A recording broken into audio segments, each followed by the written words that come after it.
The weapon bucked hard in Jacob's hands, an armor-piercing 7.62mm round tearing clean through the chrome shell of the oblong alien drone, scattering shards of smoking alloy through the chamber as the machine detonated in response. Then there was just deathly silence. Jacob was letting the barrel cool. The alien council stared, insectile faces agape in disbelief. Had a human just destroyed one of the Chalnoth's most advanced weapons platforms with their lowest, most primitive armament? Strangely, the only one who didn't look surprised was Jacob Campbell.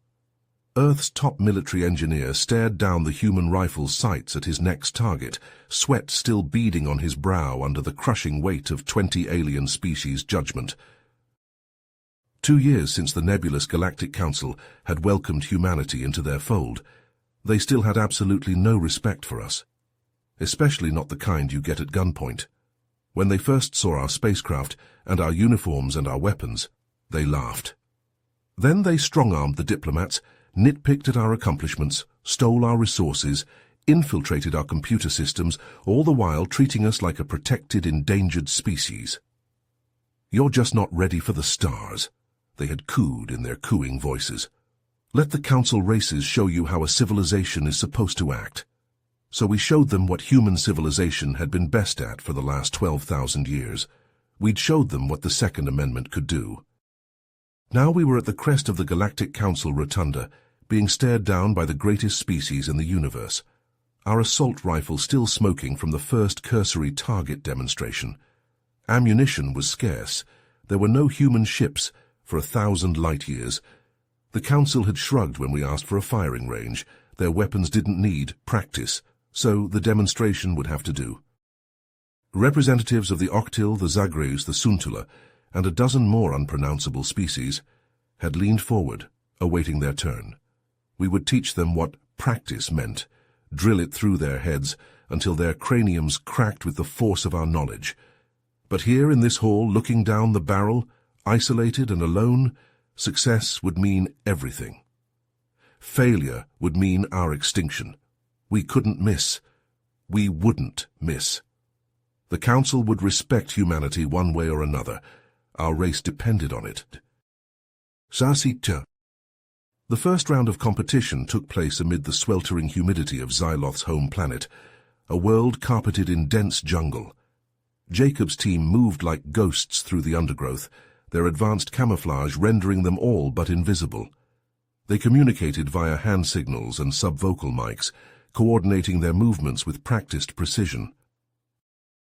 In contrast, the Chalnoth blundered through the foliage, their bulky armor snagging on vines and their heavy footfalls alerting the humans to their presence. Jacob's team picked them off one by one, their silenced weapons finding chinks in the Chalnoth's defenses. The next battle took place on a frozen moon, the landscape a wasteland of ice and rock. The humans' thermal imaging cut through the blizzard, allowing them to track the Chalnoth's heat signatures. Their cold weather gear, designed for the harshest conditions on Earth, kept them warm and mobile. But as the competition progressed, Jacob noticed discrepancies. A shot that should have glanced off a Chalnoth's shield instead dropped the alien in its tracks.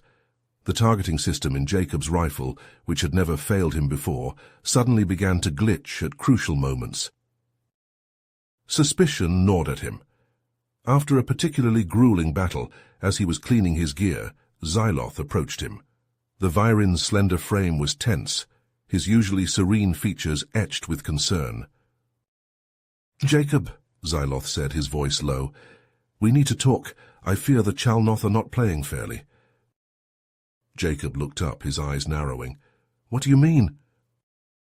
"I believe they are manipulating the simulations, using their technology to give themselves an advantage." Jacob's grip tightened on his rifle. "Can you prove it?" Xyloth nodded. "I can, and I will help you expose their deceit.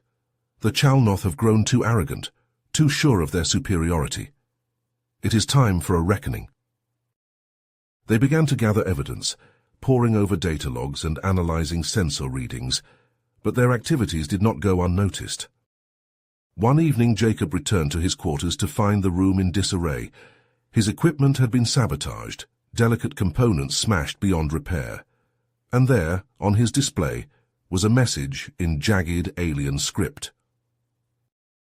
Withdraw from the competition or face the consequences. Jacob's jaw clenched. He looked to Xyloth, who had followed him into the room. The Viren's expression was grim. "They know," Xyloth said. "Let them," Jacob replied, his voice hard. "We won't be intimidated. We'll expose them no matter the cost." He began to reassemble his gear, his hands steady despite the anger coursing through him. The Chalnoth thought they could cheat their way to victory. They were about to learn just how wrong they were. As the fateful final battle loomed, Jacob and Xyloth burned the midnight oil, huddled over a glowing array of holographic displays. They sifted through terabytes of data, their eyes bloodshot and their fingers trembling with exhaustion as they pieced together the damning evidence of the Chalnoth's treachery. But as the sun began to crest the horizon, painting the sky in hues of blood red, Jacob found himself alone. Xyloth was nowhere to be seen. A cold knot of dread settled in Jacob's gut as he searched the labyrinthine halls of the council's headquarters, his footsteps echoing in the eerie silence. It was in a forgotten corner, shrouded in shadows, that he found Xyloth. The Viren lay crumpled on the cold metal floor, his once luminous skin now mottled with bruises and oozing with dark blood. Jacob dropped to his knees beside his fallen comrade, his hands shaking as he cradled Xyloth's broken body. Xyloth's eyes fluttered open, glassy and unfocused.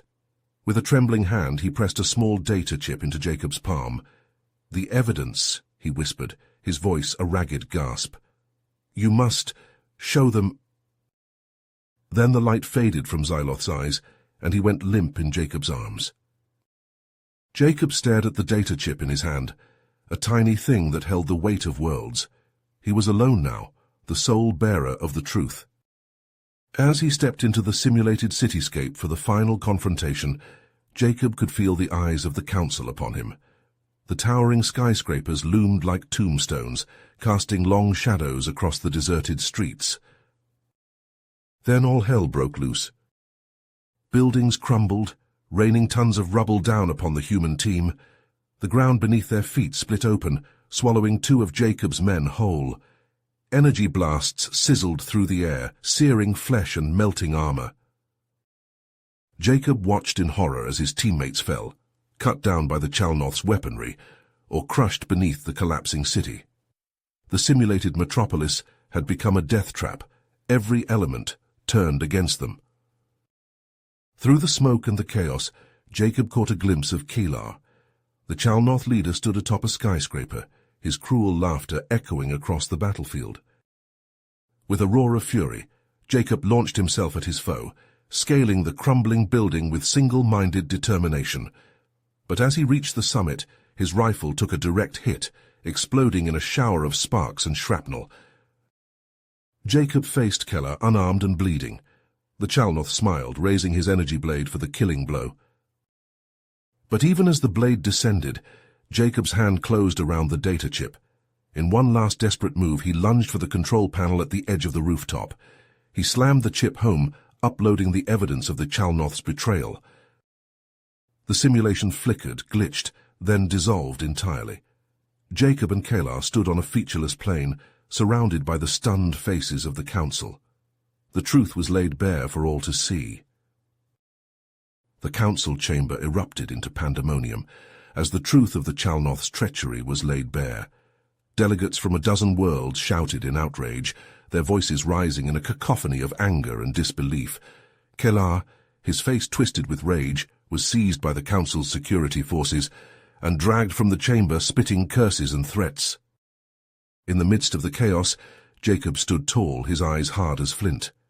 The council's leader, a tall, slender being with iridescent scales, approached him, its voice resonating with gratitude. "Jacob Campbell, on behalf of the Galactic Council, we thank you for your bravery and your dedication to the truth. Your actions have exposed a great wrong and prevented a grave injustice." The leader gestured to the now empty seat once occupied by the Chalnoth delegation. "As a token of our gratitude and in recognition of your valor, we offer you this seat on the council.